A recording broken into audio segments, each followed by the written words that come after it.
Welcome to Data Science Perspectives. This series focuses on analytics and data science professionals from across industry to learn about how their career unfolded, what skills they look for when hiring, and what trends they think are coming next. I'm your host, Bill Franks. Let's get to it.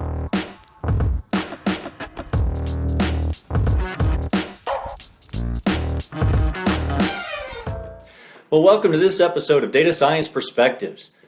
Today we have a treat. One of my Atlanta-based analytics executives that I'm going to be featuring in the series. We have Russ Pierce, who's currently with InterContinental Hotels Group. He's worked with multiple well-known and large companies across a couple of industries, and I think you're going to find that even with the deep level of experience that he has, he remains very approachable and very humble, and I think you'll learn a lot from his perspectives.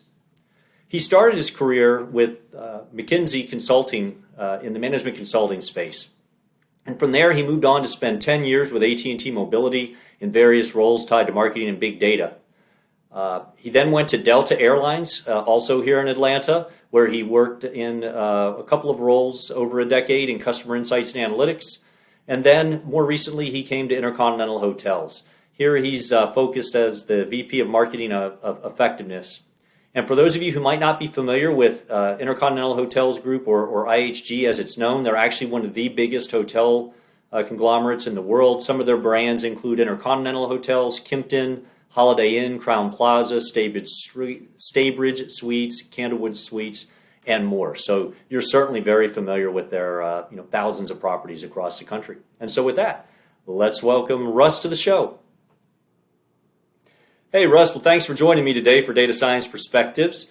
I'm really excited to hear some of the answers you'll have as we talk, because you have a diverse background beyond most. I mean, you've done consulting, you've done at McKinsey, you've been at AT&T, you've been at Delta, you've been at InterContinental Hotels. So how much have you found your skills and experiences have been able to transfer as you've switched from industry to industry?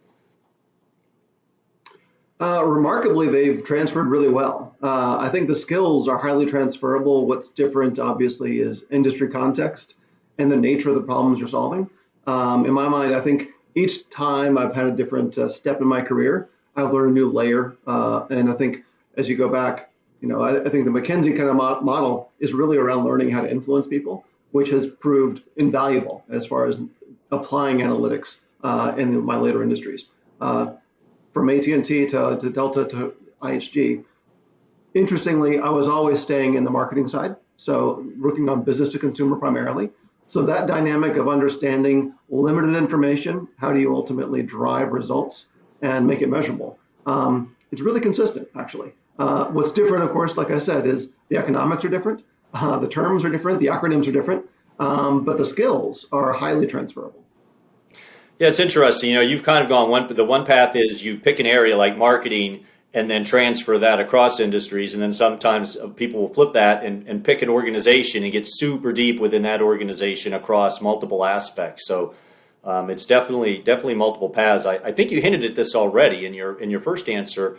But what are the skills and traits that you think have most helped you to be successful in your career in analytics? Honestly, it started. My previous background was I was an engineer. So I started my career as an engineer, and the key to engineering is you learn problem solving. And in my mind, that is the key to doing good analytics, is defining a problem well, understanding the nature of the data you have, understanding what you don't know, and understanding what you're trying to solve for. And I think, obviously, when I was an engineer, I was solving mechanical problems, completely not transferable at all, right? Completely different skill set. But just how do you structure the problem is really the power there. And then obviously I was blessed to have a chance to work at McKinsey for several years. And I didn't appreciate how much I was learning when I was there, as far as being able to jump into a problem with knowing very little, frankly, and being able to establish credibility and work with experts in the area to draw out the insights. And I think that was, again, something that's been hugely powerful and hugely valuable in my later stage of my career. It's interesting. When I talk to executives like yourself, and I think my own background, I'd make the same claim, which is that folks would inherently think we'd talk about some of our technical abilities as the primary driver of what helped us succeed. And in fact, like you, a lot of people go to other things like the problem solving and the framing of issues. Speaking of that, I know in marketing, context can be really important. How have you seen that play out, especially as you've worked across the different industries, that importance of context within marketing? It is critical, right? So I think the understanding what's going on in the environment right now. I mean, obviously we're in the midst of a pandemic, right? So that is a huge contextual element, and no marketing that for our industry and hotels, you can do the best marketing in the world. If you don't understand the environment in which you're operating, you might draw the wrong conclusions. You might conclude that your creative isn't effective or the message isn't resonating, when in reality the demand isn't there. So understanding what's going on in the environment in which you're operating is critical in marketing. And the other, I think that is it's fundamentally key. I think I've seen a lot of people see a lot of correlations and assume causation when in fact there were externalities that were driving a result. And you have to really understand the full environment in which you're operating to really ensure you're not drawing the wrong conclusion. It's interesting, when you're trying to draw those conclusions, I know, particularly with the students I work with now in school, they're used to seeing really perfect data for their problems and expecting really high accuracy in their models. I know in marketing, of course, you have incomplete data. It can be messy. It might even have flat out errors. How have you learned to deal with that? It's, all hands on deck, honestly. I think the first thing, obviously, as any data science should, you have to clean the data as well as you can, right? You want to make sure you fix any issues, identify any problems you might have, because it is pervasive. You're dealing with lots of incomplete data or questionable sources, perhaps. But beyond that, I think it's also to recognize limitations and recognize in marketing, our job in marketing analytics is to inform a decision and to drive a better decision, and recognizing in the absence of our guidance, they're going to make a decision anyway. So really what we want to get to is, can we get the best understanding of the truth that we can, provide appropriate caveats, and drive to a quick conclusion. And the other piece that we really focus on, and this is becoming even more important over time, is not just taking the data that comes to you naturally and assuming that everything's going to be a natural experiment. We really have to actually create experiments to control for those things. So in the current environment, it is all about test and learn. So if we can actually set up a controlled test where the only change is our marketing treatment, then we can feel very good about the results we find. And I think that's, as we've matured as an organization and as changes in digital environment, have certainly made a lot of measurement questionable. That discipline of test and learn is key. But the challenge there, of course, is to test and learn, we have to be integrated with marketing, right? We have to actually be seeding that into everything we're doing.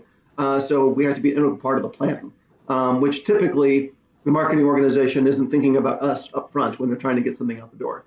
And therefore, it really requires us to work closely and partner closely with our marketing teammates. Yeah, that brings up a great point, right? Obviously, in your role, you've got to both get stakeholders engaged and get them to be comfortable taking action based on, these various test and learn activities and other models that you're building. How have you found you've been able to make that actually happen? And I think key for us is to speak in their language and talk in terms of impact, talk in terms of value and what opportunity they have to capture. If we're all on the same side and we all want to win, we all want to drive results for the company, the key is to kind of find that common understanding, recognizing they generally aren't going to be too concerned about our algorithms or the approach. They want to know what the value is. And starting with that, and then allow them to ask questions if they want to understand more. But it really comes down to understanding what matters to them and framing the opportunity, so it resonates with them. And I guess one of the things I'd kind of push into is one of the great things I love about being in industry is that you have a chance to establish credibility, right? So over time, if you've proven what you can do and you've proven the impact, that establishes that credibility, establishes an internal brand of sorts, and that people will question your guidance less over time, and you can move quickly. And I think that's really valuable as well. Yeah, I think that's a really critical point. your resume or your official credentials, they give you maybe a starting point of credibility where people are willing to listen, but you don't actually have credibility until they've experienced some interactions with you and learned to actually trust you personally outside of whatever factors might be on your resume or your bio. So I think that's an important thing. What's one thing that over the years you've come to wish someone had told you before you started working a real job? For me, I think the most important thing it took time for me to learn was that people don't want to see your homework. If you start with the approach, you're going to typically lose people that aren't interested in the approach. Usually, as an analyst, you're not talking to other analysts, you're talking to a stakeholder who wants the answer. And for us to start with the answer and why it matters, and then really only show how we got there if they're curious and want to understand better, or frankly, want to test your credibility. That's usually the dynamic, right? Is that they want to know what the answer is and say, okay, prove to me. How can you show that that's the truth? And then you can show the approach. But as a younger analyst and as a younger engineer, I always wanted to show my work. I was very proud of my work, understandably, but recognizing you were alienating people, right? They weren't interested in that part.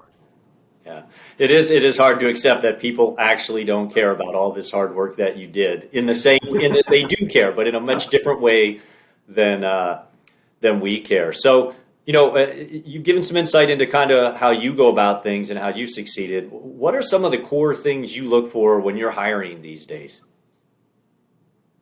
So, I mean, to the point, the resume is important. I mean, to even have a conversation with somebody, I'm assuming they've done the work, they can do the work, and they can prove that they can have the technical skills. For me, I look a lot more for communication skills. Can they communicate what they've learned in a way that's understandable for a stakeholder? And, frankly, are they curious? That's something you can't coach. And I think some of the richest, most valuable insights are when somebody goes beyond the problem, right? They understand the nature of the problem that we have, and they want to understand why, and they want to dig in a little deeper.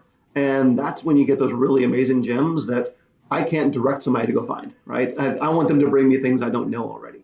And curiosity is invaluable. So in my mind, curiosity, communication skills are really, really sets a strong analyst into a really somebody who can drive a lot of influence in an organization. Excellent. Yeah. And so as you think about students who are maybe getting ready to graduate and just about to start their career, what would be a little bit of advice you give them? What should they look to do in their first couple years on the job to lay a good foundation for a long career in analytics and data science? Obviously it's about learning, and I think it's about understanding. As we said earlier, it's a lot about people. And obviously, as analysts, we like to get into the data, and by all means, that's where we're spending most of our time. But recognizing if you're working in a industry that needs to make money, that needs to have results, you need to focus on those results and understanding how what you're doing drives results. And if you do so, you can get a lot more impact. And I guess for me, I think the earlier in your career, you just want to basically be listening to as many people as you can, asking for advice. I think that's one thing that people probably don't do enough of because it looks like you are might not know things, right? You might be vulnerable. But the reality is people already know that you're young and you have a lot to learn. And to be open about that shows humility and ultimately gives you the chance to get a lot of growth and allows you to find champions, right? People who want to support you and help you. Because I guarantee no matter how good you were in school, applied analytics is very different from what you're doing in school.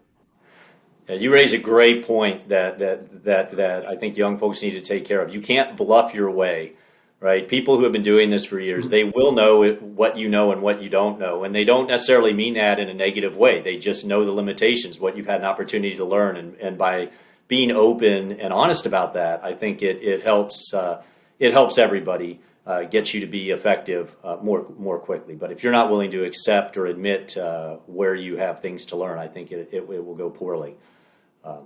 So maybe to wrap it up. Ironically, yeah, go ahead. I was saying, ironically, I think humility is actually a sign of strength, I would argue, right? So to recognize and be exposing what you don't know, I think reinforces your credibility. Well, I'll throw out, I'll bet you'll agree with this. In some ways, there's been so much change in the analytics and data science space in the last few years. I honestly feel like for everything I've learned over the years, I feel like I know less a percentage of everything than ever, because the expansion of everything in the space has been so rapid over the last decade that no matter how much anybody knows, there's even more that you don't know every single day, it seems.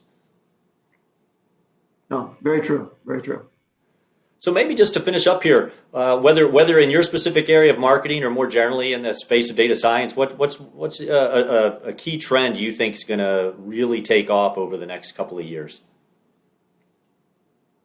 I think the big change we're going to see is algorithms are essentially commoditized. I think the tools are going to enable the less technical people to capitalize on those skills.